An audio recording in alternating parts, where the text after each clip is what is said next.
Just recently, I was introduced to this idea that I've been working through in my head that our lives are made up or guided by the stories we believe to be true.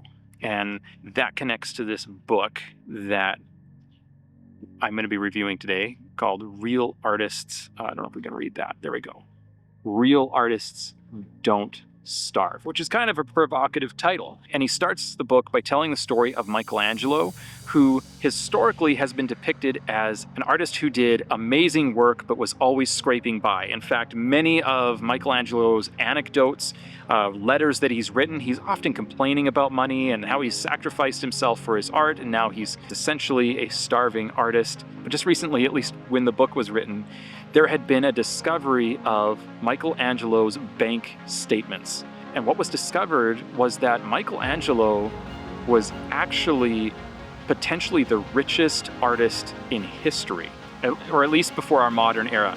And from the records we have, he actually probably had a fortune of about $47 million. One of the stories that, as artists, we often believe to be true is that of the starving artist. And the premise of this book is that many artists, especially those who are starving, are held back by a limiting belief based on a story about being an artist that we believe to be true, and that then shapes our lives and the way that we live them. So this book I got a number of years ago, and I really believe it's got some really important ideas that as artists we need to be thinking about and considering. And in this book, Jeff Goins talks about how to set yourself up as an artist to thrive. The book is divided into 3 sections. The first section is called Mindset, and it's really about changing the way we think about being and improving as an artist. And the second section is called Market,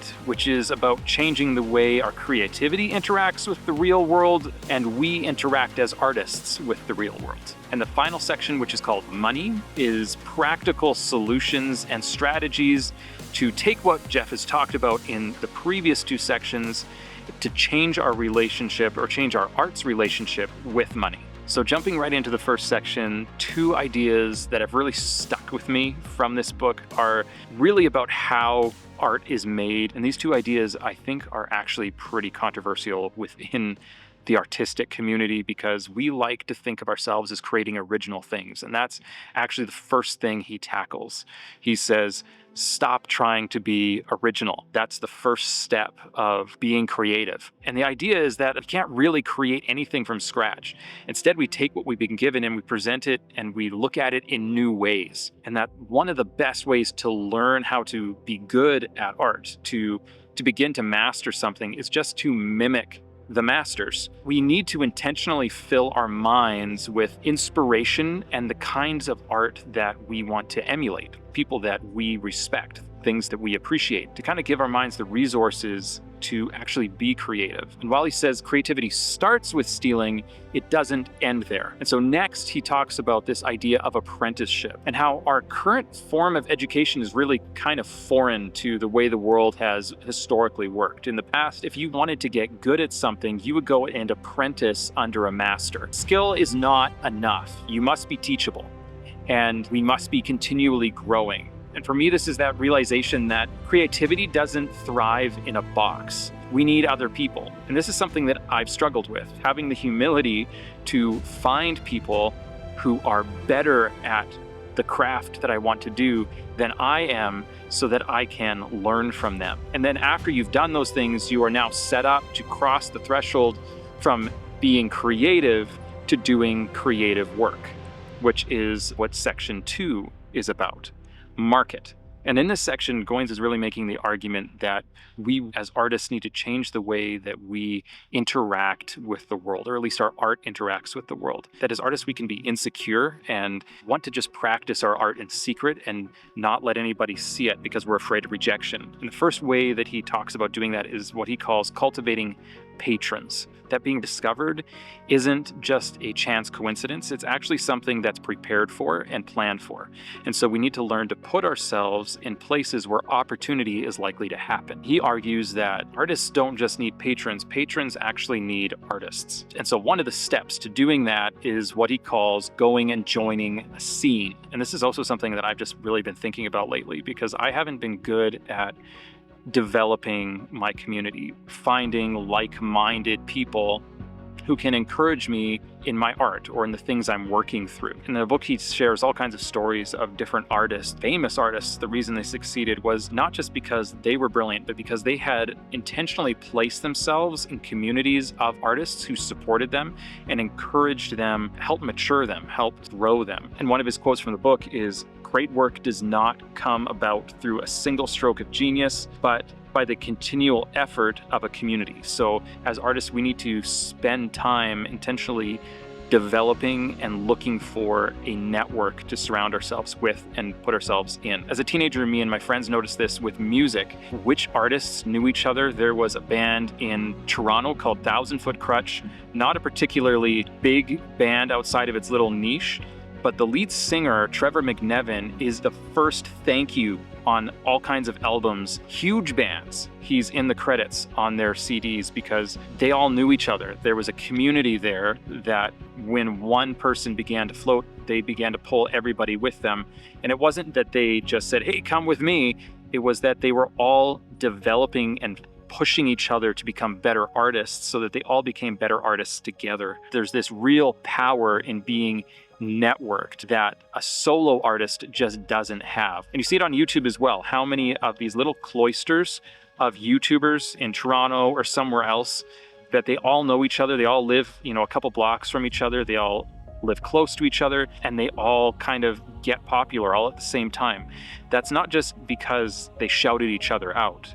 It's because there's something about growing as an artist that happens when you do it in community. And his encouragement is that, well, some people, they'll move to Austin or they'll move to Paris or they'll move to Toronto to get close to a community. That's not always necessary. Sometimes the community that you need is actually right in front of you, and you just need to step back in order to recognize it. And that oftentimes the people we need have been placed right around us, and they're already there. We just need to actually start engaging with them as our community. And another point he makes piggybacking on this is just how important it is then to collaborate with others. And he argues that we don't do our best work alone. We actually do it when we're working with others. Genius happens in groups. And I can see that in my own life to be true, that I really am more creative when I'm collaborating and I'm working with others. Once again, you see that in filmmakers, you see that in YouTubers, you see that in musicians. It's not just about the people you know, but it's the people that you're willing to work with and allowing those experiences to make you a better artist. And thirdly, he argues for practicing in public, which I've talked about a little bit on this channel before. And he says that we want to believe that if we do our art, our jobs well enough, that the audience will find us. But that's not really how it works. In order to be found, you have to be findable. Sometimes we can feel like crazy things are virtuous. There's no virtue in hiding the buy button or making it difficult for people to pay you or difficult for people to see your work. There's no better way to get discovered than to put your work out there, to risk rejection. And that can be hard to do, but we need to do it. And that's what I'm doing with these videos right now. This is not a perfect video. I'm practicing. I'm putting it out there and letting feedback come at me, even if the feedback isn't always pleasant. Maybe this video gets 20 views. That's not that fun, but I'm getting feedback. I'm learning, I'm growing. So Goins says that thriving artists do more than just bloom where they're planted. They put their work where it has the greatest potential to succeed. And that leads him into part 3 about money, which is, like I said, basic practical strategies for actually employing the things that he's talked about in their first 2 sections. 2 things that really struck out to me in these sections were the idea that charging what you're worth starts with believing you're worth what you're charging. Because it's really easy as artists to think that it comes easy to me, therefore it's not worth much. But we need to recognize that what we're doing is very difficult for some people. And when we understand the value of what we're doing, then charging that suddenly becomes much less difficult, because as artists and creatives, It is so easy to undercharge. We do it all the time because maybe it feels like it won't hurt as much when people say no. And Goins argues that your work matters, but the world won't recognize it until you do. We can't just be sitting around waiting for somebody to tell us how valuable what we're doing is. We have to recognize it and then be able to explain that to others. I hope that gives you something to think about. If you want to dig in deeper, I would recommend this book. It's just got a lot of really great insights.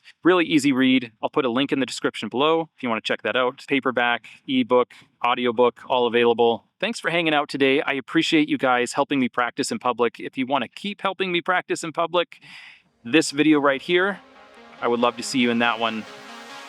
Bye.